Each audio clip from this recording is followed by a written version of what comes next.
ज्यावेळेस माझे continue lecture लागतील, पहिल्यांदा जॉग्राफी घेऊ, नंतर राज्यशास्त्र घेऊ, नंतर असे विषय घेऊ, कारण तुमचे जे बाकी आहे जुन्या बॅचचे जे मुलं होते त्यांचे झालेले होते, बरोबर ना. मग आज मी पहिल्यांदा तुम्हाला एक समाजसुधारक सांगतो, बरोबर. महात्मा फुले समाजसुधारक सांगतो, म्हणजे गोष्टीनुसार सांगतो, कारण महात्मा ज्योतिबा फुले यांच्यावर 100% एक क्वेश्चन विचारला जातो, बरोबर आहे ना.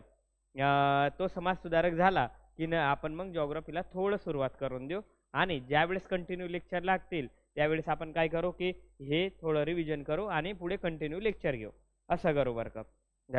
आतापर्यंत ज्यांनी माझे लेक्चर ऐकले असतील, जे लाईव्ह असतील ऑफलाईन असतील तुमच्यापैकी, त्यांना माहीत असेल, कारण मागचे पेपर एकही क्वेश्चन तुमचा चुकणार नाही इतकी गॅरंटी देतो, कुठल्याच एक्झामला नाही. म्हणजे राज्यसेवा द्या, कंबाईन द्या, सरळ सेवा द्या, कुठलाही द्या, मी तुम्हाला कंबाईनचा मागे जो पेपर झाला वर्गात शिकवलेल्यापैकी 50 क्वेश्चन पैकी 42 क्वेश्चन वर्गात शिकवलेल्यापैकी आलेले होते.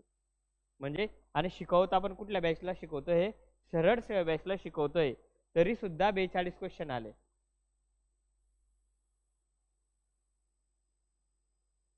म्हणजे समजलं का, म्हणजे इतकं. आणि मुलांना, ज्या मुलांनी कंबाईन दिली होती त्यांना, त्या मुलांना भरपूर फायदा झाला बरं. तुम्हाला पण फायदा होईल, फक्त व्यवस्थित ऐकायचं आहे, काही प्रॉब्लेम आल्यावर विचारायचे आहे. असं नाही की सर एकटे आले बडबड करताय आणि ऐकताय, विचारत राहायचं. म्हणजे कसं की आपल्या म्हणे कन्व्हर्सेशन चालू आहे असं वाटेल, आणि मी पण शिकवतोय, मला पण तशी फील येईल. आतापर्यंत अशी सवय होती की वर्ग असा फुल भरलेला आहे, बरोबर.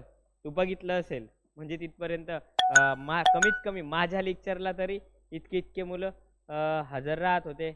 हाय मित्रा,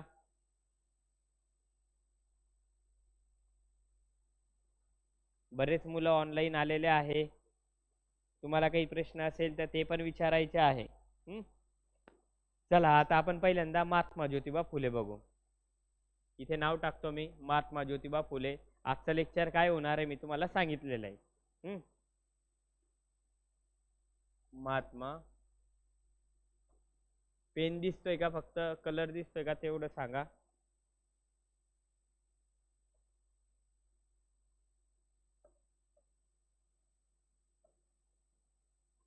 महात्मा ज्योतिबा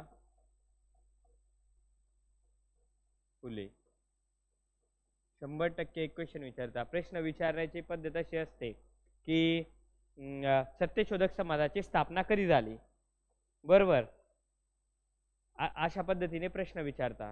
चौदा तळ्याचा सत्याग्रह कधी झाला, म्हणजे डॉक्टर बाबासाहेब आंबेडकरवर असा क्वेश्चन विचारला जातो. म्हणजे अजून आर्य समाजाची स्थापना कधी झाली, अजून ब्राह्मण समाजाची स्थापना कशी झाली, म्हणजे इतिहासासंबंधी क्वेश्चन सांगतोय मी, समाज सुधारणा संबंधी अशा प्रश्न विचारता. आता महात्मा फुलेंबद्दल आता पहिल्यांदा कशा तारखा लक्षात ठेवायच्या ते सांगतो. तुमचं प्रत्येक गोष्ट पाठ होणार आहे. 1827, नंतर 1828, नंतर 1834 ते 1838, 1840, 1841, 1841 ते 1847, नंतर 47 झाल्यानंतर 1848, 1848 झाल्यानंतर 1849, 1849 नंतर 1851, 1852, 1853, 1855, 1856, 1863, 1864, 1865, 1867, 1873, 1877, 1880, 1882, 1878, 1886, 1889 आणि 1890. 1890 साली महात्मा फुलेंचा मृत्यू झालेला होता. अशा पद्धतीने ज्या तारखा आहे, जे वर्ष आहे ते तुमचे सर्वचे सर्व पाठ होतील आणि याच्या बाहेर एकही क्वेश्चन विचारणार नाही इतकी गॅरंटी देतो. पहिल्यांदा 1827 मध्ये महात्मा फुलेंचा जन्म झाला. आता महात्मा फुलेंचा जन्म कधी झालेला आहे? 11 एप्रिल 1827 मध्ये 11 एप्रिल तारीख होती. लिहायचं नाही, पहिल्यांदा ऐकायचं फक्त. नंतर ज्यावेळेस मी रिव्हिजन घेईल ना त्यावेळेस लिहिलं तरीही चालेल, फक्त वर्ष तुमचं हे पाठ होऊन जाईल. बघा, 11 एप्रिल 1827 मध्ये महात्मा फुलेंचा जन्म झाला आहे. महात्मा फुलेंचं पूर्ण नाव काय होतं? काय होतं माहिती का तुम्हाला? ज्योतिबा गोविंदराव गोऱ्हे असं नाव होतं त्यांचं. ज्योतिबा गोविंदराव गोऱ्हे नाव होतं किंवा ज्योतिबा गोविंदराव फुले नाव होतं महात्मा फुलेंचं. त्यांचा जन्म झाल्यानंतर एका वर्षानंतर 1828 ला त्यांच्या आईचं निधन झालं. मग त्यांच्या आईचं नाव काय होतं? चिमणाबाई होतं. आणि चिमणाबाई नाव होतं आणि त्यांचा सांभाळ त्यांच्या आत्यानं केला. मग त्या आत्याचं नाव काय होतं? सगुणाबाई होतं. लक्षात ठेवायचं आहे, चिमणाबाई त्यांच्या आईचं नाव होतं आणि सगुणाबाई त्यांच्या आत्याचं नाव होतं. सांभाळ कोणी केलेला आहे? त्यांच्या आत्यानं केलेला आहे. असं आहे 1828 मध्ये. नंतर 1828 झाल्यानंतर बघा, मुलगा आता 1 वर्ष झाला, नंतर हळूहळू मोठं व्हायला सुरुवात झालेली आहे. आणि 1834 पर्यंत किती 6-7 वर्षाचे ते झाले होते. आणि 1834 ते 38 या कालखंडामध्ये महात्मा फुलेंचं काय झालं आहे? प्राथमिक शिक्षण झालेलं आहे. प्राथमिक शिक्षण म्हणजे शाळेत लागलेले होते. 1ली, 2री, 3री, 4थी पर्यंत गेले.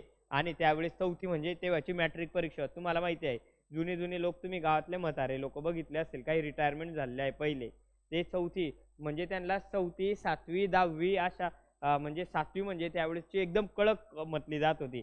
त्यावेळेस ते शिक्षक झाले होते, एकदम जुने. कधी बघितले तर ते लोक म्हणजे पहिले असं होतं की लवकरच मॅट्रिकची परीक्षा, 4थीची परीक्षा उत्तीर्ण म्हणजे लय शिकलेला मुलगा आहे. 7वी परीक्षा उत्तीर्ण म्हणजे लय शिकलेला मुलगा आहे. आणि लॉन ते तर 18-19 वर्षातच लॉन ते होत होतं. आता तर 21-22 वर्षानंतर बाकीचं शिक्षण होतं. असं आहे. बऱ्याच दिवसानंतर बघतोय तुम्हाला सर्वांना. मी पण बऱ्याच दिवसानंतर आलो आहे. आज मला अचानक कॉल आला, सर आज शिक्षक नाही, तुम्ही या म्हणून. म्हटलं चला. आत्ताच आला होता अर्धा तास पहिले. मी जातच होता दुसऱ्या लेक्चर घ्यायला. म्हटलं चला पहिल्यांदा इथे जाऊ, कारण तिकडे रेकॉर्डिंग होतं, ते नंतर बी होणार होतं. समाज सुधारक घेतोय मी. पहिल्यांदा सुरुवात केलेली आहे, नंतर तुम्हाला अजून रिव्हिजन घेईल तेव्हा ते होऊन जाईल. पूर्णचं पूर्ण पाठ होऊन जाईल. म्हणजे आता हे समाज सुधारक इथपर्यंत महात्मा फुले घेईल आणि 1 तास चालेल आपला महात्मा फुले. आणि नंतर आपण भूगोलाचं थोडं भूगोलाला सुरुवात करू. तुमचं जॉग्राफी बाकी वाटतं. म्हणजे महाराष्ट्र भूगोलाला चालू करू, नाही तर भारताच्या भूगोलाला चालू करू. आणि ज्यावेळेस माझे कंटिन्यू लेक्चर लागतील, भूगोल, राज्यशास्त्र, ते बाकीचे काही लेक्चर बाकी, 3 विषय बाकी आहे, ते आपण नंतर परत घेऊ बरं का. म्हणजे तेव्हापासून डिटेलमध्ये शिकवायला चालू करू. आणि आता एक काम करायचं आहे तुम्हाला, जे प्रॉब्लेम असतील, म्हणजे एक कोटे प्रश्न तुम्ही सोडवले असतील, तर आम्हाला हे प्रॉब्लेम आलाय ते मला विचारायचे आहे, किंवा सर आम्हाला अभ्यास करताना हा प्रॉब्लेम येतोय ते विचारायचं आहे. तुम्ही कुठलीही एक्झाम द्या, म्हणजे तुम्ही कंबाईन द्या, राज्यसेवा द्या, UPSC द्या, सर्व. कारण मी सर्व एक्झामला शिकवतो. एका क्लासमध्ये मी UPSC साठी लेक्चर करतोय, एका क्लासमध्ये इकडे हे लेक्चर करतोय कंबाईनसाठी, एका क्लासमध्ये राज्यसेवेसाठी, आणि आपल्या क्लासमध्ये सरळ सेवेसाठी. म्हणजे किंवा सेट नेट का द्या ना, सेट नेटमध्ये पण मी सेट पण आहे, नेट पण आहे, PhD पण क्वालिफाय, तुम्हाला तर माहिती आहे. त्यामुळे तुम्ही मला विचारू शकता. GS बद्दल, गणित बुद्धिमापनबद्दल बी सांगू शकेल, पण इंग्लिश मलाच येत नाही, त्यामुळे इंग्लिशबद्दल काही सांगणार नाही. म्हणजे येतं पण माझ्या कामापुरतं येतं, दुसऱ्याला सांगेल इतकं काही येत नाही मला. 34 ते 38 त्यांचं काय झालं आहे? प्राथमिक शिक्षण झालं आहे. आणि 34 ते 38 नंतर पहिले असं होतं की लहानपणीच लग्न करत होते, बरोबर.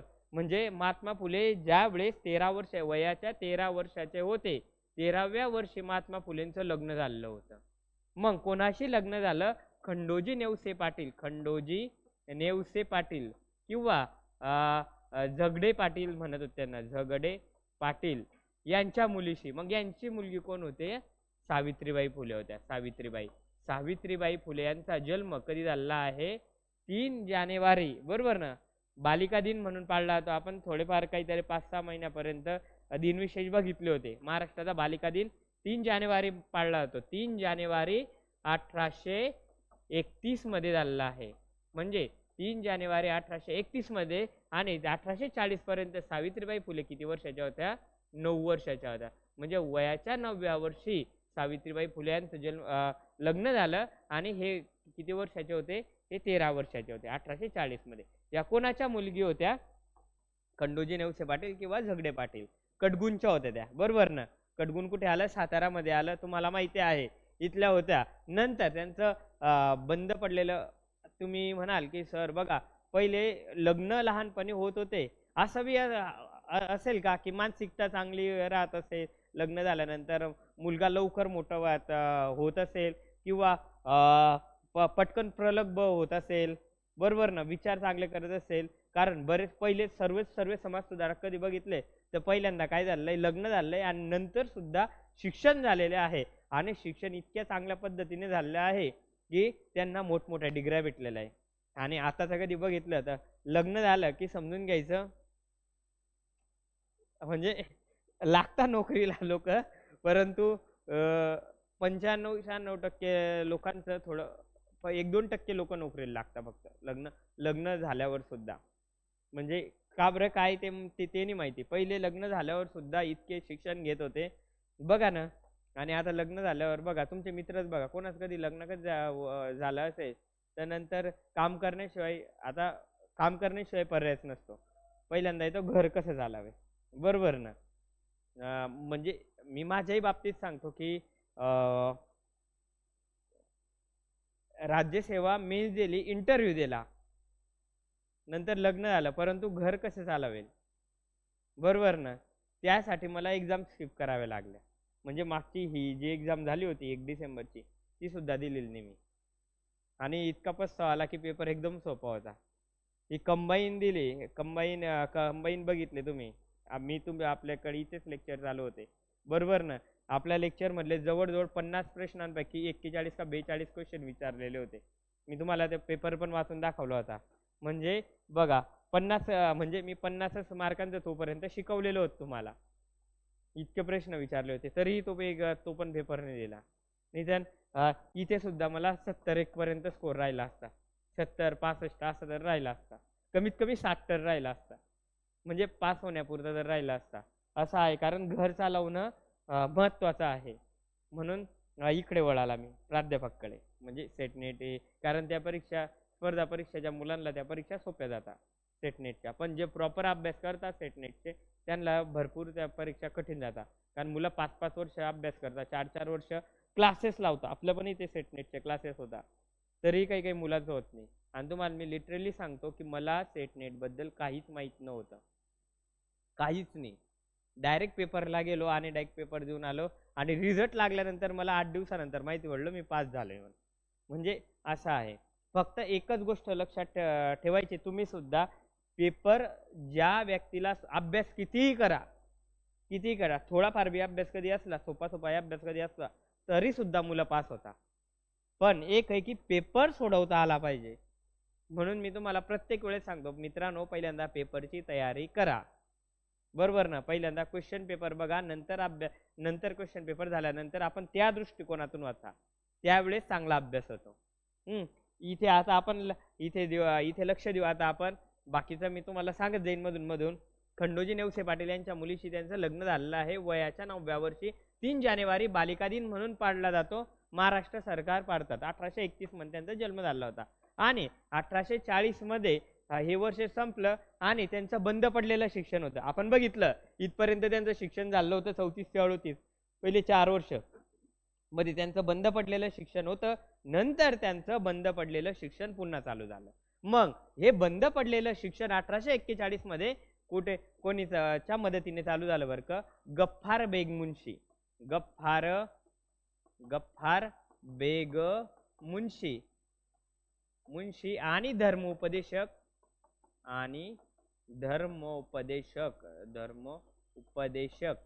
लिजिट साहेब यांच्या मदतीने त्यांचं बंद पडलेलं शिक्षण चालू झालेलं आहे. महात्मा फुलेंचा हाही प्रश्न बऱ्याच वेळा विचारलेला आहे. कंबाईनला पण विचारलेला आहे, सरळ सेवेला पण विचारलेला आहे, तलाठी भरतीला पण विचारलेला आहे. हम्म. हा, त्यांचं बंद पडलेलं शिक्षण कुठल्या शाळेमध्ये चालू झालं? स्कॉटिश मिशनरी हायस्कूलमध्ये चालू झालं. कारण आता त्यांचं प्राथमिक शिक्षण झालं होतं ना, आता ते हायस्कूलमध्ये जाणार होते. बरोबर. कुठली होती? Scottish mission. स्कॉटिश मिशन मिशनरींची शाळा होती. स्कॉटिश मिशन हायस्कूलमध्ये त्यांचं बंद पडलेलं शिक्षण चालू झालं होतं, गफ्फार बेग मुन्शी आणि धर्मोपदेशक लिजिट साहेब यांच्या मदतीने. आणि ते झाल्यानंतर त्यांचं शिक्षण मग चालू राहिलं 41 ते 47 पर्यंत. प्रॉपर त्यांनी शिक्षण घेतलं. या कालखंडामध्ये त्यांनी बरेचसे ग्रंथ वाचलेले होते. कारण मुलं पहिले, जो मुलगा म्हणजे ज्या मुलाला वाचता पण येतं तेव्हा गावामध्ये त्या माणसाला वाचता येतं त्याला भरपूर मान सन्मान भेटायचा. म्हणजे हा पेपर वाचतो, याला अक्षर ओळख आहे. कारण शिक्षणाचा टक्का बघा ना, ह्या कालखंडामध्ये किती टक्के कमी असेल. पुणे तरी बऱ्यापैकी शिकलेलं होतं. कारण पुण्यामध्ये सर्वचे सर्व समाज सुधारक कधी बघितले तर बऱ्यापैकी म्हणजे 95-90% सर्वात जास्त समाज सुधारक पुणेमध्ये. म्हणून आपण पुणेमध्ये इतिहासामध्ये फिरत असतो. बरोबर ना? हा कुठला हा हे सदाशिव पेठ आहे, हा बाजीराव रोड आहे, इतिहासच आहे. बरोबर आहे का नाही? तो भांडारकर रोड आहे, तो सेनापती बापट रोड आहे, तो गोखले नगर आहे. बरोबर. म्हणजे आपण पुणेमध्ये इतिहासामध्ये, कारण का की इथे इतिहास घडलेला आहे, इथे ते लोक राहिलेले आहे. शिवाजीनगर आहे इथे, कारण छत्रपती शिवाजी महाराज राहिलेले इथे. तिथे पेशवेवाडा आहे. बरोबर ना? म्हणून बाजीराव रोड आहे. बरोबर ना? समोरच. पुढे बघा, नंतर त्यांचं बंद पडलेलं शिक्षण हे बाई 41 ते 47 या कालखंडामध्ये चालू झालं. मुलगा जसा मोठा होतो, पहिले आपल्याकडे इंग्रजांचं राज्य होतं. मग पहिले असं होतं की इंग्रज भारतातल्या लोकांवर बरेचसे अन्याय करत होते. बरोबर. मग महात्मा फुलेंना सुद्धा वाटलं की आपण इंग्रजांचं राज्य उलटवून टाकायचं. मग इंग्रजांचं राज्य उलटवून टाकायचं. मग त्यासाठी काय, आपण असं मारामारी करायला कधी गेलो तर आपल्याकडून होणार नाही. मग त्यासाठी काय, दानपट्टा, नेमबाजी, भालाफेक, तलवारबाजी हे शिकायला पाहिजे ना. बरोबर ना? म्हणून त्यांनी लहुजी साळवे यांच्याकडे शिक्षण घेतलं. कशाचं? दानपट्टा आणि नेमबाजीचं. कधी? 1847 मध्ये. 1847 मध्ये त्यांनी शिक्षण घेतलं. आणि त्यांचं हे शिक्षण, आणि त्यांना चांगल्यापैकी म्हणजे ते चांगले माहीर होते या गोष्टींमध्ये, दानपट्टा नेमबाजीमध्ये.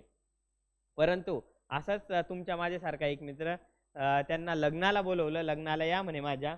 मग ते लग्नाला गेले. त्या मित्राचं नाव होतं सखाराम परांजपे. मित्राचं नाव होतं. मग सखाराम परांजपेंच्या लग्नाची मिरवणूक चालू असताना त्यांना त्या मिरवणुकीतून हाकलून देण्यात आलं, काढून टाकलं. हा काय माळ्याचा मुलगा आहे म्हणे. ते क्षत्रिय माळी कुटुंबातले होते. हा माळ्याचा मुलगा, याला काळा म्हणे, आपल्यामध्ये कसं काय नसतंय. ते ब्राह्मण लोक होते. परंतु ब्राह्मण म्हणजे प्रत्येक ब्राह्मण खराब असतो असं काय नाही. ब्राह्मणांमध्ये सनातनी म्हणजे जुन्या विचारसरणीचे लोक, ते जात धर्म पंथ मानत होते. आता बऱ्यापैकी समाज सुधारक कधी बघितले ते ब्राह्मणच होते. गोपाळकृष्ण गोखले कोण होते? ब्राह्मण होते. बरोबर. आगरकर कोण होते? ब्राह्मण होते. न्यायमूर्ती रानडे कोण होते? ब्राह्मण होते. म्हणजे समाज सुधारक कधी बघितले तर ब्राह्मणच होते.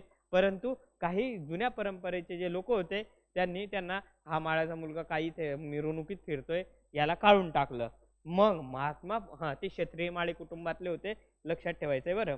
मग महात्मा फुलेंना विचार आलं की आपण तरी क्षत्रिय माळी कुटुंबातले आहे, आपल्यावर इतका अन्याय झाला. म्हणजे त्यांना पहिलचे लोक असे होते, थोडेफार पण गोष्ट अशी जीवावर लागत होती. आणि तेही बरोबर आहे, पण ते पॉझिटिव्ह. बरोबर ना? ज्यावेळेस राजाराम मोहन राय होते, त्यांनी स्वतःच्या वहिनीला सती जाताना बघितलं, असं काहीतरी त्यांच्या जीवनाला कलाटणी देणारी घटना घडली. मग त्यांनी इतका त्यासाठी प्रयत्न केला की सती प्रतिबंध कायदा घडवून आणला, इंग्रजांना मदत केली. 1829 मध्ये तो सती प्रतिबंध कायदा झाला होता. हे पण लक्षात ठेवा. तुम्हाला इथेही प्रश्न विचारू शकतात. आणि इथे कोणी मदत केली होती? जगन्नाथ शंकर शेट्टी यांनी मदत केली होती. कुठे? आपल्या महाराष्ट्रामध्ये, म्हणजे मुंबई प्रांतामध्ये. आणि तिथे कोणी मदत केली होती? बंगाल प्रांतामध्ये राजाराम मोहन राय यांनी मदत केली होती सती प्रतिबंध कायद्याला.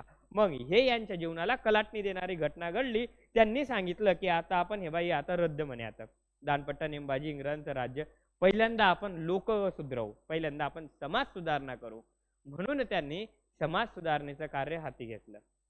बघा ना, मिरवणुकीत अपमान झाल्यामुळे त्यांनी विचार केला, मी क्षत्रिय माळी कुटुंबातला आहे, पण जे महिला असतील, अस्पृश्य असतील, SC ST असतील, त्या लोकांवर किती अन्याय होत असेल.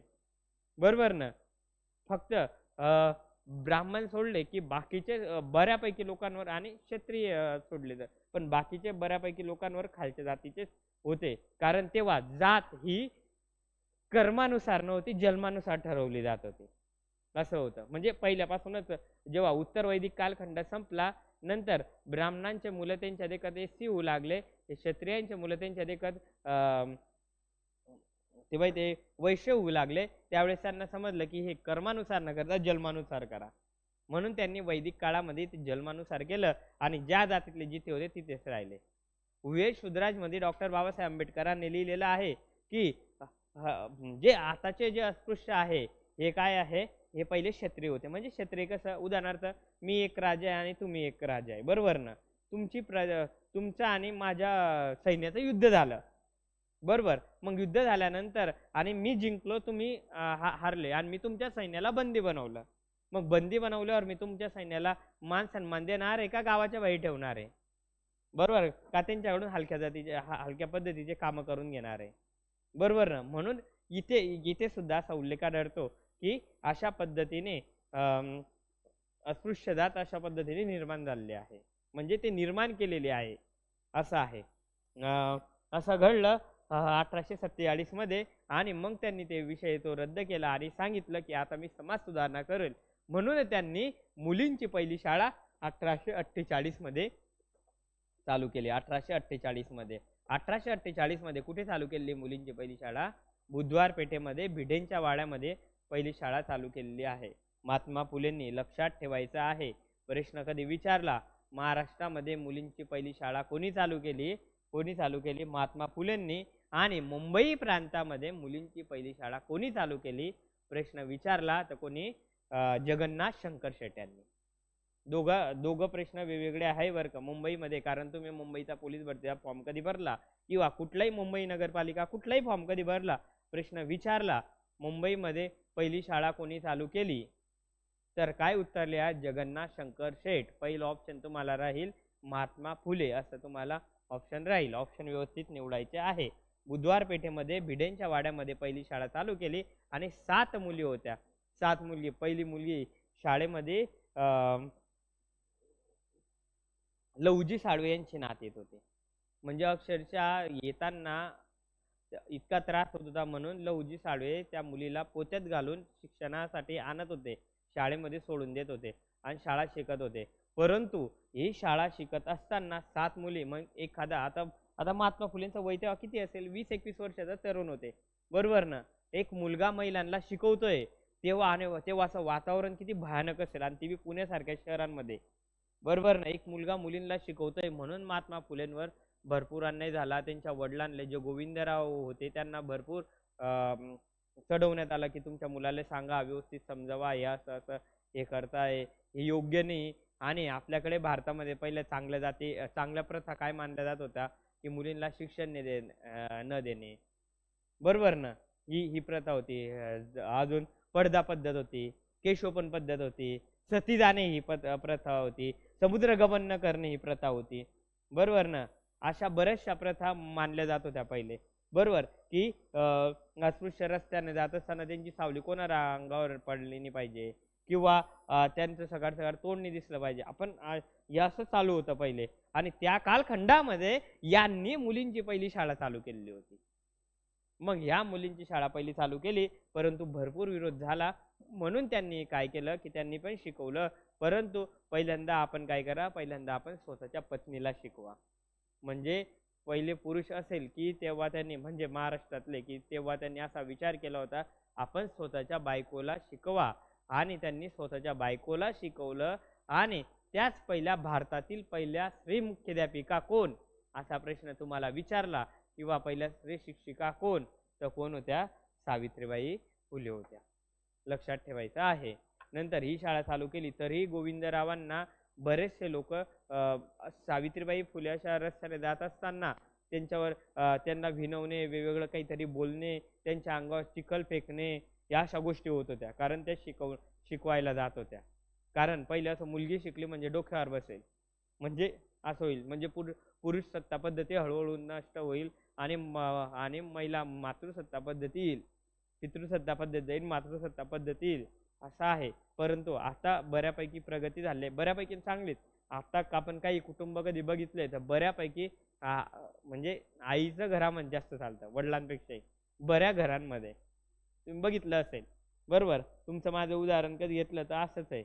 बरोबर, म्हणजे ऐकता. आता पहिले तसं नव्हतं की पुरुषांना नुसतं असे डोळे बी ताणले की लगेच महिला, मग असं येऊ पण नको. अक्षरशः कोणासमोर कुठला दुसरा माणूस बी आलं तर त्या महिलांना मारत हे करत.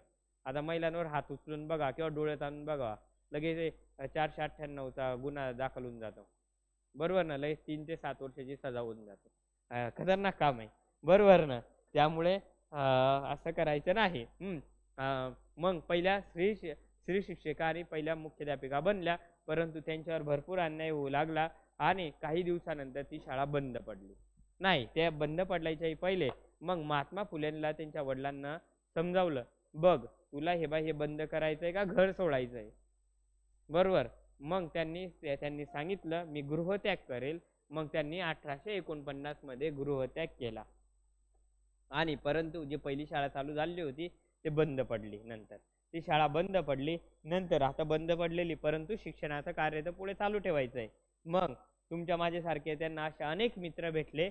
मग त्यांनी 1851 मध्ये परत एक शाळा चालू केली. रास्तापेठेमध्ये, वेताळपेठेमध्ये, दुसरी तिसरी अशा शाळा त्यांनी चालू केल्या.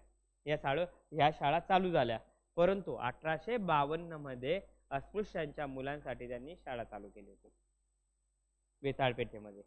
लक्षात ठेवायचं, वेताळपेठ आणि रास्तापेठेमध्ये त्याच ठिकाणी शाळा चालू केलेल्या होत्या 1852 मध्ये. कोणासाठी? अस्पृश्यांच्या मुलांसाठी. या प्रश्न विचारा, अस्पृश्यांच्या मुलांसाठी पहिली शाळा महात्मा फुले यांनी कधी चालू केली आहे? 1852 ला चालू केली आहे. लक्षात ठेवा. परंतु ती शाळा चालू झाली आणि मग त्यांना प्रश्न पडला की ह्या मुलांना शिकवेल कोण? महात्मा फुलेंनी शिकवलं काही कालखंडामध्ये, म्हणून त्यांनी 1853 मध्ये महारमांग लोकांना विद्या शिकवणाऱ्या मंडळीची स्थापना केली.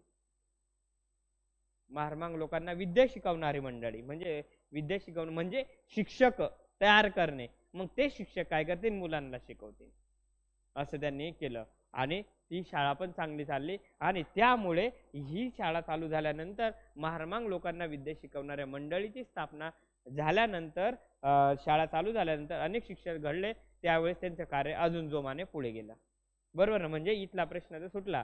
मुलींचा प्रश्न तर सुटलेला होता, कारण बऱ्यापैकी शिक्षक बी आले होते. महात्मा फुले स्वतःही शिकवत होते आणि 1 2 3 4 5 6 शाळापर्यंत होऊन गेलेल्या होत्या आतापर्यंत. नंतर ही पण चालू झाली होती 1853 ला. नंतर त्यांचा सत्कार गोखले बागेमध्ये त्यांचा सत्कार करण्यात आला होता. कारण चांगलं काम, इंग्रज लोक कोण वाईट कामं करताय आणि कोण चांगले कामं करताय यावर सुद्धा लक्ष ठेवत होते पहिले. म्हणजे वाईट कामं करताय लगेच त्यांना पकडायचे, हे करायचे, सजा द्यायचे, तुम्हालाच माहिती. पण चांगले कार्य जो करताय त्यांना मदत पण करायचे आणि त्यांचे सत्कार बी घडवून आणायचे.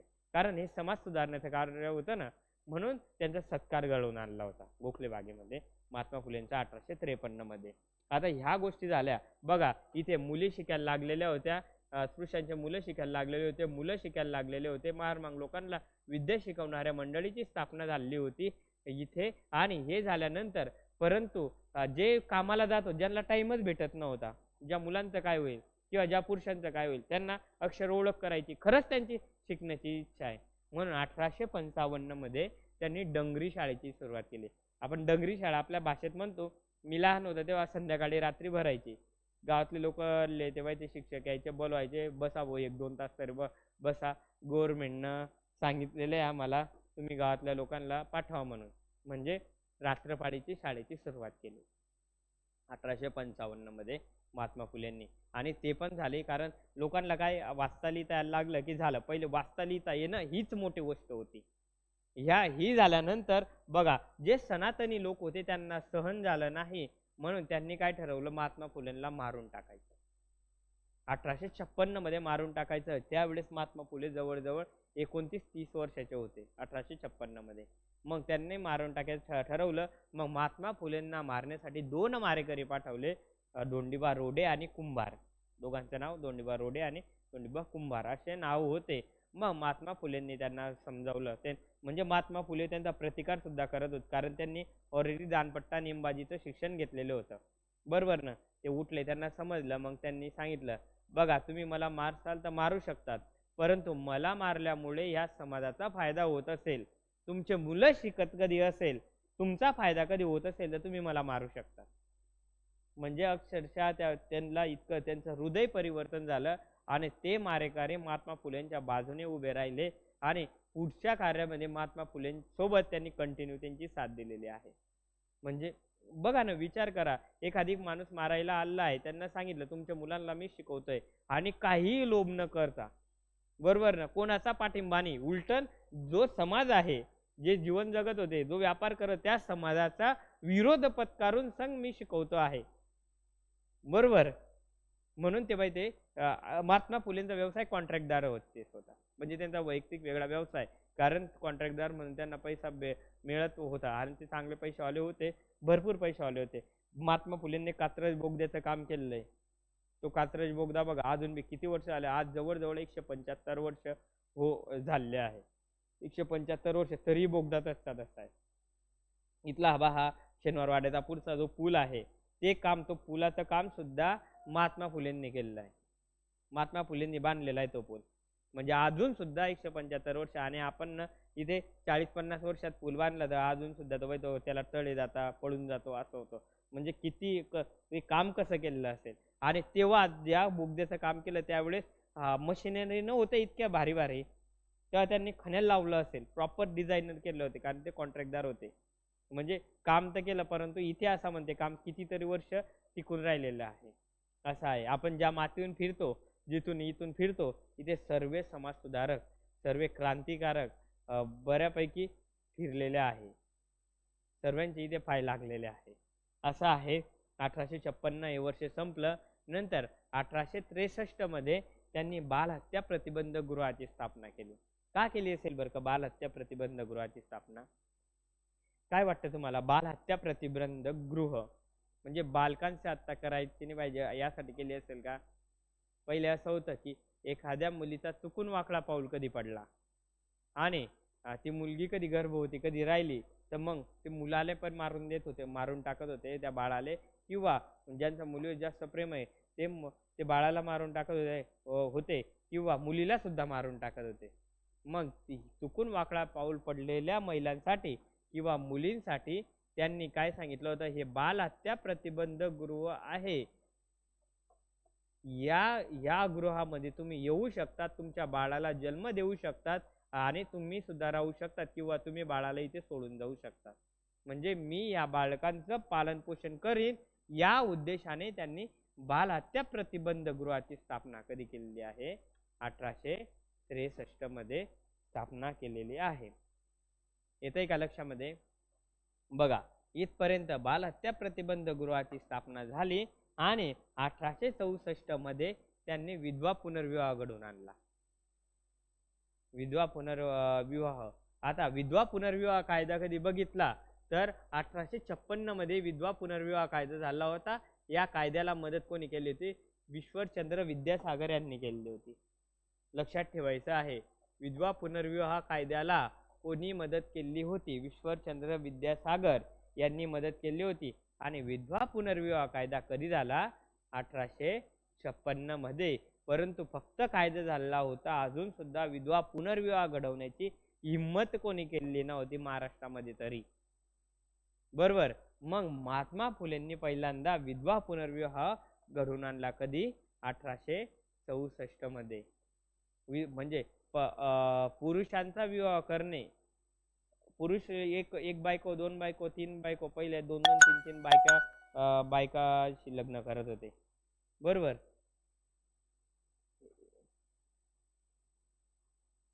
गुड मॉर्निंग मित्रांनो. पहिले असं होतं, 2-2, 3-3 लग्न करत होते, परंतु आता दुसरं लग्न केलं की लगेच सजावत आहे, म्हणजे एकच लग्न. बरोबर. म्हणजे 1948च्या पहिले बऱ्याच लोकांना 2-2, 3-3 अजून पण, म्हणजे आमच्या गावात पण एक माणूस होता, का आहे जिवंत काय माहिती, बरेच म्हातारा माणूस आहे, त्या माणसाला 3 बायका आहे. म्हणजे स्वातंत्र्याच्या पहिले त्यांचा जन्म झालाय वाटतं असं 3 बायका होत्या. म्हणजे अजून अजून तुम्ही ऐकलं असेल गावात कोणाकोणाला 2 बायका आहे.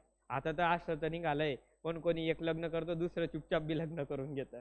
बरोबर तुमच्या प्रत्येक गावात असं 1-2 उदाहरणं सापडतात.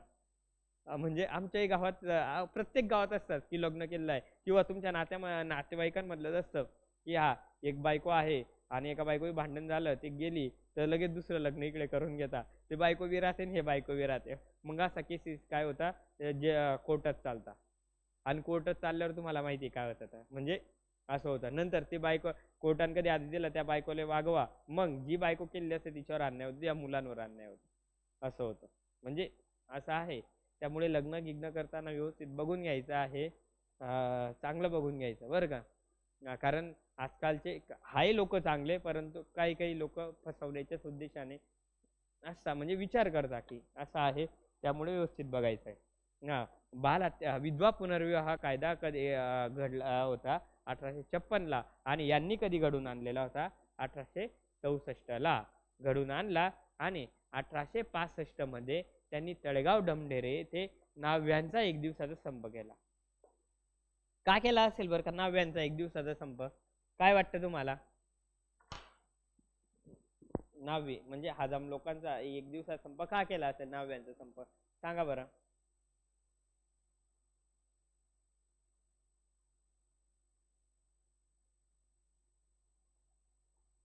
काहीतरी असेल ना कारण.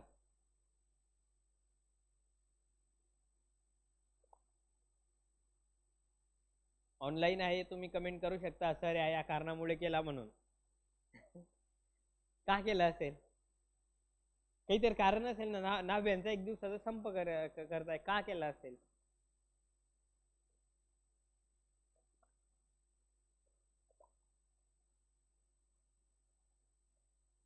काय वाटतं तुम्हाला? आणि तो यशस्वी पण झाला होता.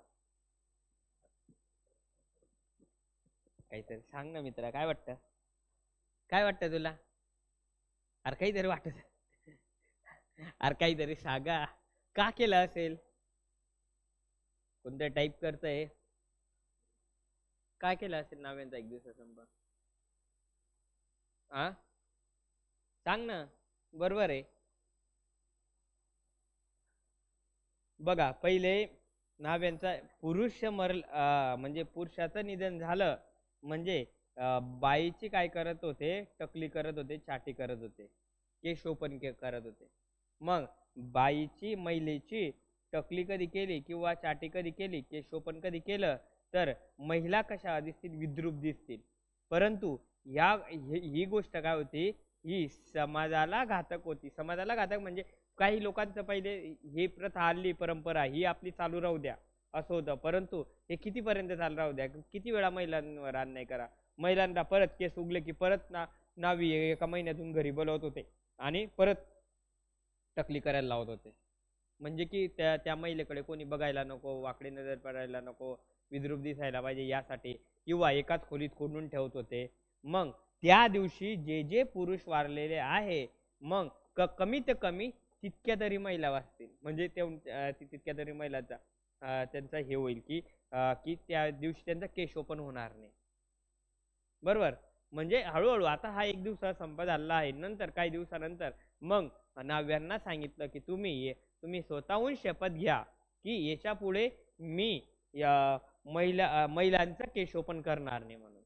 काही महिलांना घेतले परंतु पहिले कसं होतं की गावाचे जे हेड होते किंवा जे मुखिया म्हणून सनातनी लोक बनवलेले होते ते अन्याय अत्याचार करून सुद्धा नावी पण तेव्हा खालची जातीच होती. बरोबर ना. ब्राह्मण सोडले सर्व खालच्या जातीचे होते. क्षत्रिय थोड्या वरच्या जातीचे होते पण बाकी सर्व खालच्या जातीचे होते. मग मग त्या दिवशी जे पुरुष वारलेले होते त्यांचा त्या महिलांचा केशोपन होणार नाही. हळूहळू ही प्रथा बंद होईल म्हणजे केशोपनाची प्रथा. त्यामुळे नाव्यांचा 1 दिवसाचा संप तळेगाव डमढेरे येथे केला. तुम्हाला प्रश्न विचारला जाऊ शकतो ना. महात्मा फुले यांनी नाव्यांचा 1 दिवसाचा संप कधी केला? 1865 आणि कुठे केला? तळेगाव डमढेरे येथे केला. कारण हे प्रश्न कंबाईनला सुद्धा विचारलेले आहे. मग तुम्हालाही हा प्रश्न विचारला जाऊ शकतो. आता इथपर्यंत झालं. आणि 1867 मध्ये 68 मध्ये 1800 त्यांच्या वडिलांचं निधन झालं. त्यांच्या वडिलांचं निधन झालं आणि महात्मा फुलेंनी काय दिलं होतं, त्यावेळेस गाव जेवण दिलं होतं. परंतु गाव जेवण देण्यामागचा उद्देश इतका होता की माझ्या या कार्याला सर्वचे सर्व गावातले लोक येतील, पण गावातले लोक येतील तेव्हा एकटेच वरच्या जातीतले राहणार नाही, किंवा मधल्या जातीतले राहणार नाही, किंवा किंवा म्हणजे सर्वेचे सर्व लोक येतील. आणि असं नाही की हे लोक आले की एकाच रांगेत बसतील, हे आले एकाच रांगेत बसतील, हे आले एकाच रांगेत, हे आले एकाच रांगेत बसतील. त्या एकाच ठिकाणी जेवणाला बसतील आणि एकाच पातेल्यात केलेले अन्न खातील. त्यासाठी गाव जेवण दिलं होतं. बघा ना, म्हणजे कुठलाही जात धर्म न मानता, कुठलीही जात प्रथा न मानता यासाठी तुम्ही या घरी या माझ्या आणि जेवण करायला या, त्यासाठी त्यांनी गाव जेवण दिलं होतं. परंतु ही गोष्ट झाली, तुम्हाला माहिती आहे पहिले अस्पृश्यांना सार्वजनिक म्हणजे सरकारचा असो निसर्गाचा असो त्या पाणी भरण्याची सुद्धा मुभा नव्हती. पाणी भरण्याचे, पाणी कधी भरलं तर काय भरपूर सजा सुनावल्या जात होत्या, देत होते सजा, कोणी मारत होतं, अन्याय करत होतं, म्हणजे असं असं होतं. म्हणून अशा गोष्टी झाल्या नाही पाहिजे म्हणून त्यांनी 1867 साली 1868 साली त्यांच्या स्वतःच्या घरचा पाण्याचा हौद अस्पृश्यांसाठी खुला करून दिला. त्यांनी 1868 ला पाण्याचा हौद खुला केला. आणि तो म्हणजे तुम्ही इथे येऊ शकता माझ्या घरून, तुम्हाला प्यायचं पाणी जेवढं पाणी लागेल तेवढं पाणी तुम्ही भरून जाऊ शकतात असं त्यांना सांगितलेलं होतं. तुम्ही आताच कालच्या दिवशी, काल का परवाच्या दिवशी 20 मार्चला चौदार तळ्याचा सत्याग्रह आला, काहीतरी 1927 मध्ये झाला होता, काहीतरी 95-97 वर्ष कंप्लीट झाली, बरोबर ना. 1927 हा 95 वर्ष कंप्लीट झाले, 95 97 97 98 वर्ष कंप्लीट झाले. 14 तळ्या म्हणजे 14 तळे, महाडे ते 14 तळे होते. 14 तळेचं असं होतं की 14 तळेचा अर्थ म्हणजे तिथं पाणी गोड होतं का? नाही, पाणी आपल्या पाण्यासारखंच होतं, परंतु ते पाणी पिण्यासाठी हे तळे ठेवलेलं होतं. परंतु ह्या तळ्यांवर फक्त उच्चवर्णीय जाते, अस्पृश्यांना जाण्याचा हक्क नव्हता. म्हणून डॉक्टर बाबासाहेब आंबेडकरांनी 14 तळ्याचा सत्याग्रह केला होता. ते झाल्यानंतर लगेच मनुस्मृतीचं दहन केलं होतं. असं असं हे झालं होतं. ते पण घटना आत्ताच घडलेली, म्हणजे आत्ताच स्टेटस मुलांचे तुम्ही स्टेटस पाहिले असते. 20 मार्च च्या दिवशी होते, 20 मार्च 1927 ला 14 तळ्याचा सत्याग्रह झाला होता. ते आपल्याला ह्या गोष्टीच्या रिलेटेड सापडलं म्हणून मी तुम्हाला इथे सांगितलं. आणि सर्वात महत्वाचं म्हणजे 1873 रोजी, ही तारीख किती होती? 24 सप्टेंबर 1873 ला सत्यशोधक समाजाची स्थापना झाली. तुम्हाला प्रश्न विचारला जातो, सत्यशोधक समाजाची स्थापना कधी झाली? 24 सप्टेंबर 1873 ला. किंवा सत्यशोधक समाजाची स्थापना कोणी केली? कोणी केली? महात्मा फुलेंनी. आणि अजून वरच्या राज्यसभा मेन्स दिली तर अजून असा प्रश्न विचारला जातो, सत्यशोधक समाजाची स्थापना करण्यामागचा उद्देश काय होता? म्हणजे प्रश्न इतिहास एकच आहे, फक्त प्रश्नांची लेवल काय होते वेगवेगळी असते. मग स्थापना करण्यामागचा उद्देश काय होता? जे अस्पृश्य आहे, जे बाकीचे लोक आहे, त्या लोकांना सनातनी लोकांच्या कचाट्यातून सोडवणे हा त्या मागचा उद्देश होता. म्हणून सत्यशोधक समाजाची स्थापना झाली होती. तुम्ही आताही बघत असाल काही काही विवाह सत्यशोधक समाजाच्या वतीने लावले जातात. त्या विवाहाला मंत्र नसतात, ब्राह्मण नसतो, बरोबर ना. सार्वजनिक सत्यधर्म हा ग्रंथ लिहिलेला होता आणि त्या ग्रंथामध्ये सांगितलेलं होतं, सर्व साक्षी जगतपत्ती त्यासी नको मध्यस्थी. सत्यशोधक समाजाला अनुसरून तो ग्रंथ होता. म्हणजे सर्व साक्षी जगतपत्ती, देवाला भेटण्यासाठी तुम्हाला कुठल्याही मध्यस्थाची गरज नाही, बरोबर. तुम्ही डायरेक्ट देवाला कॉन्टॅक्ट साधू शकतात, तुम्ही डायरेक्ट देवाची पूजा करू शकतात. पण पहिले अस्पृश्यांना मंदिरात जाण्याची सुद्धा मुभा नव्हती, पाया पडण्याची सुद्धा मुभा नव्हती. म्हणून तो डॉक्टर बाबासाहेब आंबेडकरांनी 1830 मध्ये काळाराम मंदिराचा सत्याग्रह घडून आणलेला होता. तो पण लक्षात ठेवा. 1830 ला, सॉरी 1930 ला काळाराम मंदिराचा सत्याग्रह घडून आणलेला होता. हे सत्यशोधक समाजाची स्थापना झाली होती आणि या सत्यशोधक समाजाच्या वतीने महात्मा फुले यांनी 25 डिसेंबर 1873 रोजी सत्यशोधक समाजाच्या वतीने पहिला विवाह लावलेला होता राधाबाई निमकर आणि सीताराम मल्हाट यांचा. सत्यशोधक समाजाच्या म्हणजे त्या विवाहाला कोणी नव्हतं, म्हणजे ब्राह्मण नव्हतं, मंत्र नव्हते, अजून जे धान्य आपण घालतो अक्षदारे टाकतो ते धान्य नव्हतं. धान्याच्या जागी तुम्ही फुलं पिका, त्या धान्यामध्ये कोणाच तरी जेवण होईल, भात होईल 4-5 किलो, जे त्यामध्ये 4-5 किलो भात, पण 40 ते 10-15 लोक तर जेवतील, 15-20 जण, बरोबर आहे का नाही. म्हणजे त्या सत्यशोधक समाजाच्या वतीने पहिला विवाह 25 डिसेंबर 1873 रोजी महात्मा फुले यांनी राधाबाई निमकर आणि सीताराम मल्हाट यांचा घडवून आणलेला आहे. आता हे सर्व कार्य झाले आणि हे कार्य झाले त्यानंतर त्यांनी 1876 रोजी मग त्यांनी विचार केला, बघा म्हणे माझा जन्म झाला 27 मध्ये, माझ्याकडे लक्ष द्यायचं, माझा जन्म झाला 1827 मध्ये, 28 मध्ये माझ्या आईचं निधन झालं, माझं प्राथमिक शिक्षण झालं 34 ते 38, 40 मध्ये माझं लग्न झालं, 41 मध्ये माझं बंद पडलेलं शिक्षण मुन्शी आणि लिजिट साहेब यांनी चालू केलेलं होतं. नंतर मी माध्यमिक शिक्षण घेतलं आणि ते झाल्यानंतर दानपट्टा नेमबाजी शिकलो.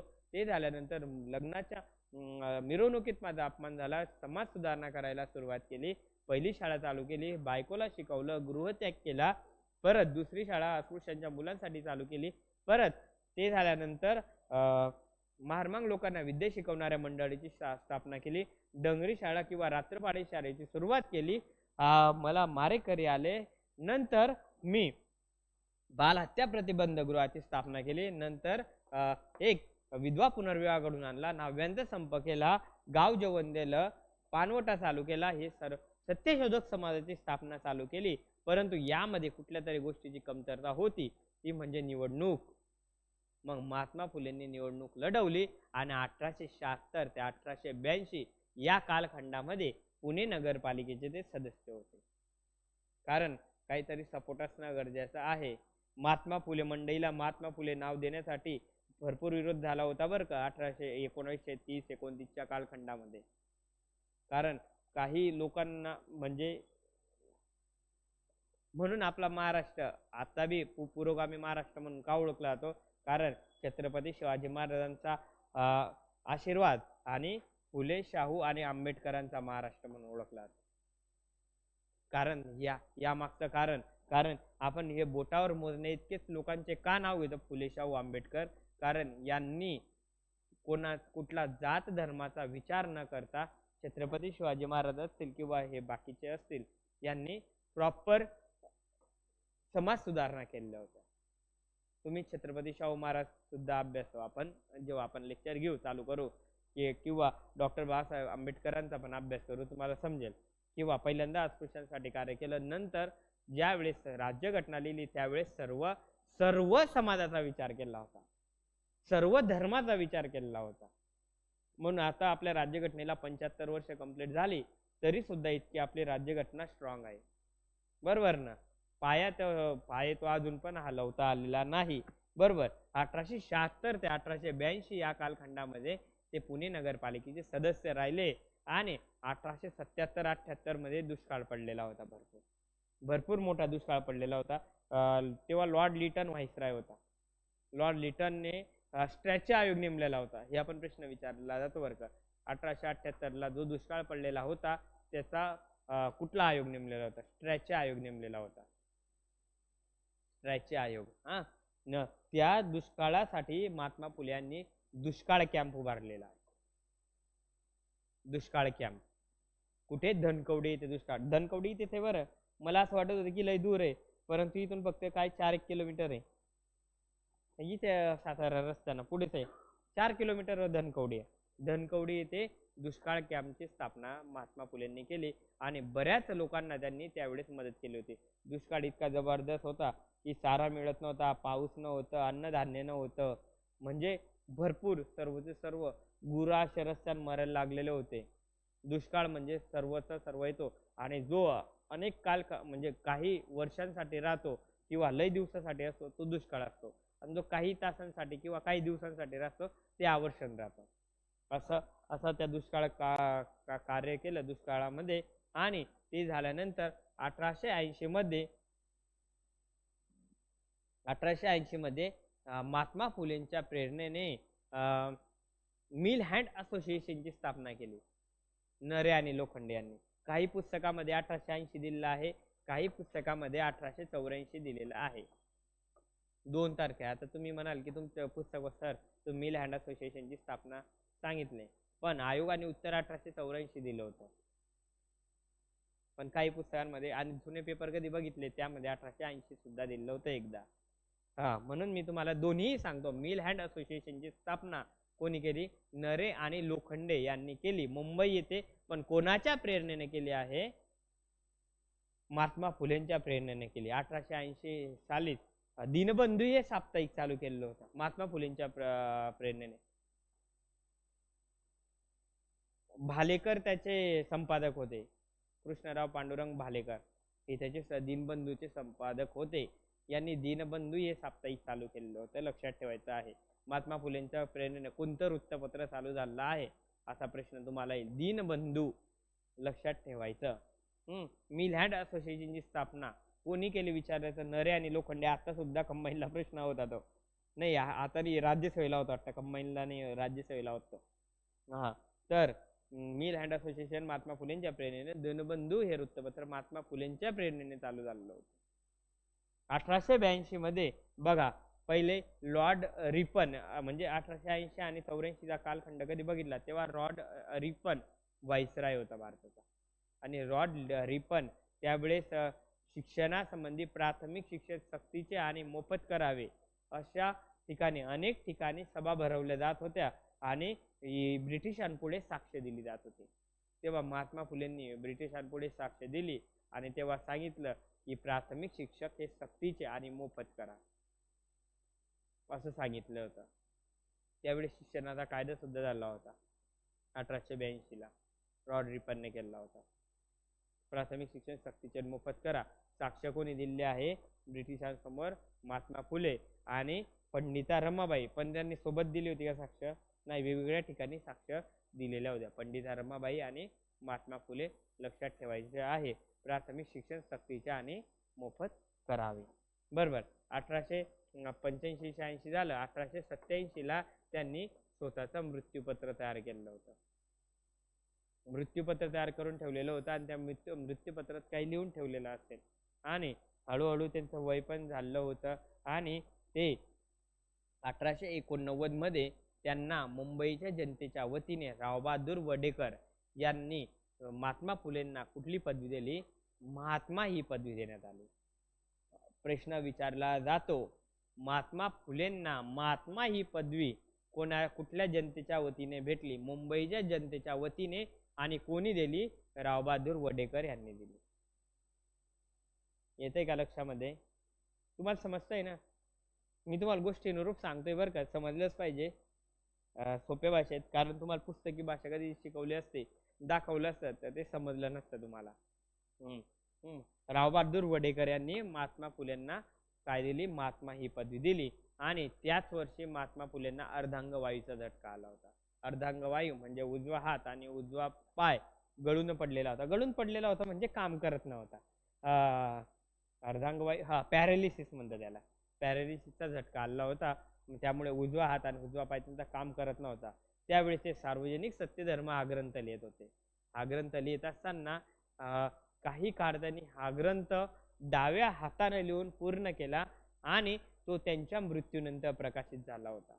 त्यांचा मृत्यू 28 नोव्हेंबर का 29 नोव्हेंबर आहे? 28 नोव्हेंबर होते. 28 नोव्हेंबर 1890 रोजी महात्मा फुलेंचा मृत्यू झालेला आहे. आणि तुम्हाला प्रश्न विचारला जातो, महात्मा फुलेच्या मृत्यूनंतर खालीलपैकी कोणता ग्रंथ प्रकाशित झाला होता? कोणता ग्रंथ? सार्वजनिक सत्यधर्म हा ग्रंथ प्रकाशित झाला होता. लक्षात आलं का तुमच्या? इथेच महात्मा फुले संपले का? नाही, अजून संपलेले नाही. महात्मा फुले यांच्यावर कोणाचा प्रभाव होता असा प्रश्न विचारला जातो. कधी झाले आहे? 28 आहे ना? 28 नोव्हेंबर. महात्मा फुले यांच्यावर कोणाचा प्रभाव होता? थॉमस पेन यांच्या पेन, लक्षात ठेवायचं आहे पेना, थॉमस पेन यांच्या Rights of Man and the Age of Reason या पुस्तकाचा प्रभाव होता. थॉमस पेन यांच्या पुस्तकाचा प्रभाव होता. Rights of Man and the Age of Reason या पुस्तकाचा त्यांच्यावर प्रभाव होता. परत महात्मा फुल्यांना भारताचे बुकर टी वॉशिंग्टन म्हणून कोण ओळखले जाते? कोण ओळखले जाते? महात्मा फुले ओळखले जातात. भारताचे बुकर टी वॉशिंग्टन विचारलं तर कोण? महात्मा फुले आहे. आणि महाराष्ट्राचे बुकर टी वॉशिंग्टन कोण ओळखले जाते? कर्मवीर भाऊराव पाटील. दोन वेगवेगळे प्रश्न तयार होतील. महाराष्ट्राचे तुम्हाला विचारलं, महाराष्ट्राचे बुकर टी वॉशिंग्टन म्हणून कोण ओळखले जाते? घाई करायची नाही. पहिलं ऑप्शन तुम्हाला महात्मा फुले दिलेलं असेल. पहिलं ऑप्शन काय लिहायचं? कर्मवीर भाऊराव पाटील महाराष्ट्राचे बुकर टी वॉशिंग्टन म्हणून ओळखतात. आणि भारताचे बुकर टी वॉशिंग्टन म्हणून कोणाला ओळखतात? महात्मा फुले. कारण बुकर टी वॉशिंग्टन का?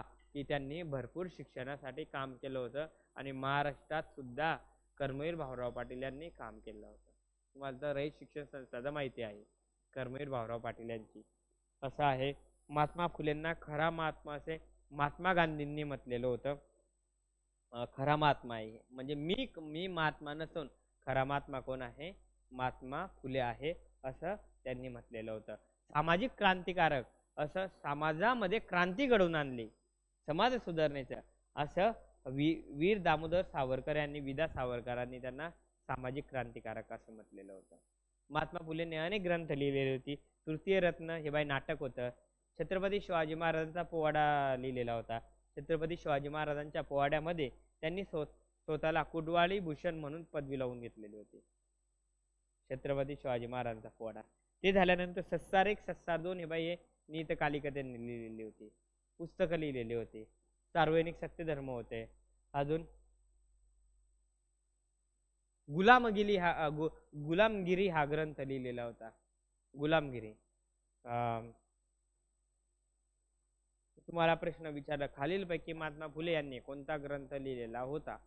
गुलामगिरी, सार्वजनिक सत्यधर्म, सस्सार 1 सस्सार 2, अजून तृतीय रत्न, छत्रपती शिवाजी महाराजांचा पोवाडा हे लक्षात ठेवायचे आहे.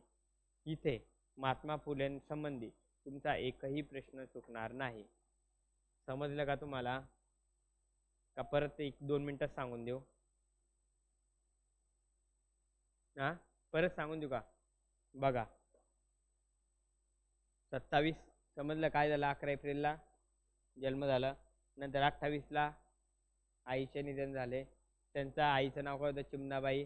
त्यांचा सांभाळ कोणी केला? त्यांच्या आत्यानं नाव काय होतं? सगुणाबाई. बरोबर. 34-34 प्राथमिक शिक्षण. 40 मध्ये लग्न. 13व्या वर्षी जगडे पाटील यांची मुलगी. 9व्या वर्षी सावित्रीबाई फुले. 30 जानेवारी 1831. 41 मध्ये शिक्षण. 41 ते 47 मध्ये स्कॉटिश मिशन हायस्कूल मध्ये त्यांनी शिक्षण घेतलेलं होतं. 47 मध्ये मिरवणुकीमध्ये, लग्नाच्या मिरवणुकीत त्यांचा अपमान झाला होता. दानपट्टा नेमबाजी यांचं शिक्षण घेतलं होतं. 48 मध्ये बुधवार पेठेमध्ये मुलींची पहिली शाळा चालू केली होती.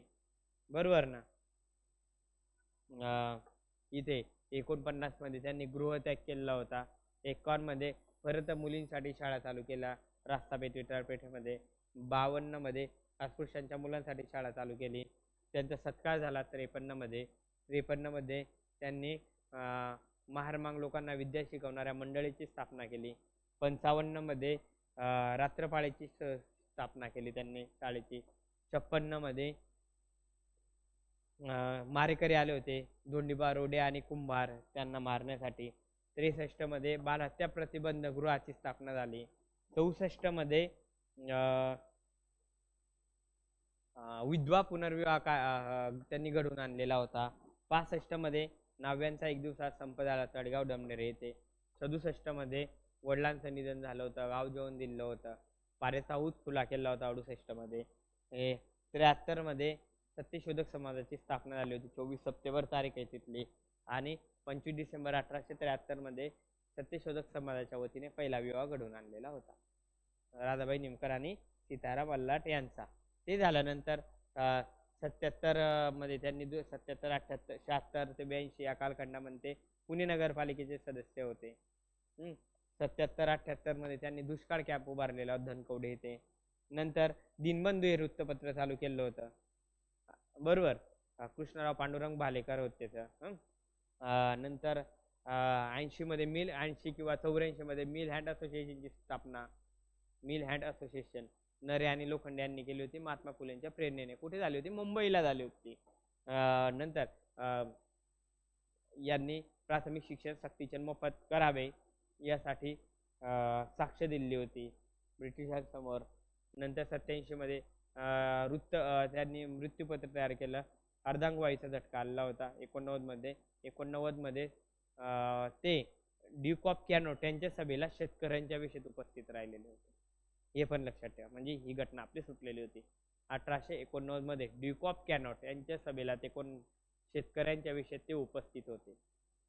शेतकऱ्यांच्या उपस्थित काय? माझा भारतातले लोक मूळतः सूटबूट घालणारे नाही, हे यांचा पोशाख असा आहे, हे शेतकरी आहे.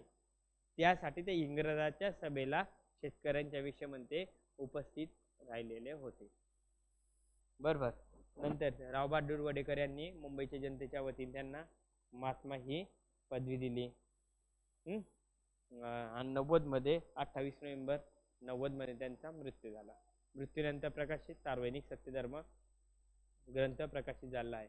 गुलामगिरी हा ग्रंथ पुढे कोणाला अर्पण करण्यात आला होता? अमेरिकेतील गुलामांना अर्पण केला होता गुलामगिरी हा ग्रंथ. अशा पद्धतीने आपण महात्मा फुले हे समाजसुधारक बघितलेले आहे. तुमच्या प्रत्येकाच्या लक्षात आले का? तुमचा प्रश्न 100% बरोबर येईल ना? प्रश्न बरोबर यायला पाहिजे. कुठल्याही एक्झामला कधी आला तर याच्या बाहेर प्रश्न विचारणार नाही, असं आहे.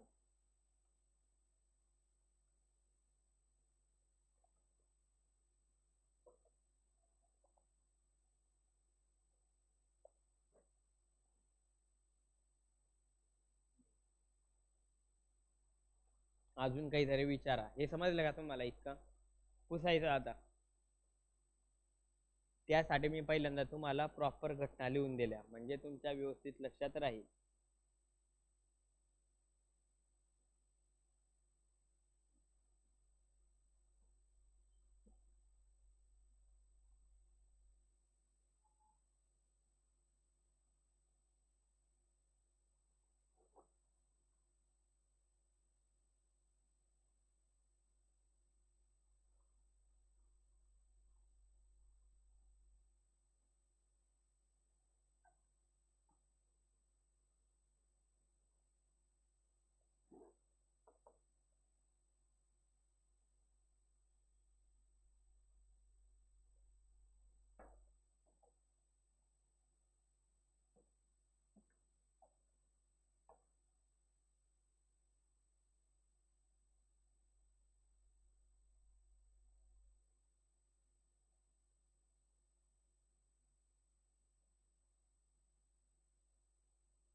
आपण थोडा भूगोल बघू, म्हणजे 15-20 मिनिटं भूगोल बघू आणि वाटल्यास नंतर थांबून जाऊ. आणि 5 मिनिटं तुम्हाला जे काही प्रश्न विचारायचे असेल ते विचारायचे. बघा, भारताचा भूगोल. भारताच्या भूगोलाबद्दल प्रश्न कसे विचारले जातात माहिती का तुम्हाला?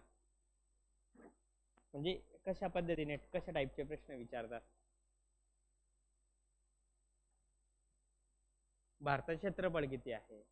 क्षेत्रफळाच्या दृष्टीने कितवा क्रमांक लागतो? बरोबर ना? क्षेत्रफळाच्या दृष्टीने सर्वात मोठं राज्य कुठलं? म्हणजे सरळ सेवेचे प्रश्न सांगतोय बरं मी. राज्यांचा क्रम लावा. लोकसंख्या दृष्टिकोनातून कोणतं राज्य प्रथम क्रमांक लागतो? पुढे समुद्रकिनारा किती लाभलेला आहे? किती राज्यांना समुद्रकिनारा लाभलेला आहे? भूसीमा किती आहे? अक्षवृत्तीय विस्तार, रेखावृत्तीय विस्तार किती? किंवा एकूण अक्षरवृत्त, एकूण रेखावृत्त किती? प्रश्नांची पद्धत अशी असते. परंतु तुम्हाला मी सांगितलं, शिकवलं होतं का? नाही ना? नाही, तुम्हाला राहिलेलंच आहे. तुम्हाला शिकवलं होतं का? आपण फक्त थोडा ओव्हरलुक करू आणि पुढच्या ज्या वेळेस लेक्चर चालू होतील तेव्हा आपण डिटेलमध्ये बघू. तुम्ही आपल्या नोट्स कुठल्याही एक्झामला वापरू शकता, कोणत्याही. पण एक गॅरंटी येतो, एकही प्रश्न नोटच्या बाहेर येणार नाही. कारण का? ज्या पुस्तकांमधलं एकही म्हणजे कसे की जे जे सोपे सोपे आहे जे अख्ख्या महाराष्ट्राच्या मुलांचे बरोबर येतात ते, आणि जो कोण आलेच माहित नाही तो आला तर आला असे मी म्हणतोय. नाही तर तुम्ही म्हणाल की सर 15 क्वेश्चन आले 15 पैकी 15 येतील का, तसे नाही. म्हणजे समजलं ना. आता आयोगाने कुठूनच शोधून आणला आणि तो टाकला. कारण मी ह्या नोट्स काढताना महाराष्ट्र बोर्ड असो, NCERT असो, माझे ऑप्शनलचे पुस्तकं असो, महाराष्ट्रामधले जे जे चांगले चांगले जे नावाजलेले पुस्तकं आहे ते सर्व पुस्तकांचा वापर करून एकत्रित करून ह्या नोट्स तयार केलेल्या आहे. म्हणजे नोट्स कशा होतील, एकदम क्वालिटी होतील अशा पद्धतीने मी नोट्स तयार केलेले आहे. बघा ना, पहिल्यांदा भारताचे प्रश्न तुम्हाला असं विचारतात, भारताचे किती प्राकृतिक विभाग आहे, किती आहे, 5 प्राकृतिक विभाग आहे. पहिल्यांदा 5 प्राकृतिक विभाग आपण नंतर बघू. पहिल्यांदा भारताला भारत हे नाव कसं पडलं.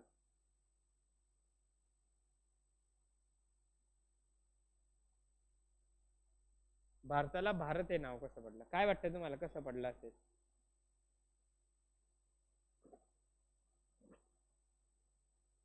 कसं पडलं असेल भारताला भारत हे नाव. काय हिंदुस्तान नाव कसं पडलं, हिंदुस्तान.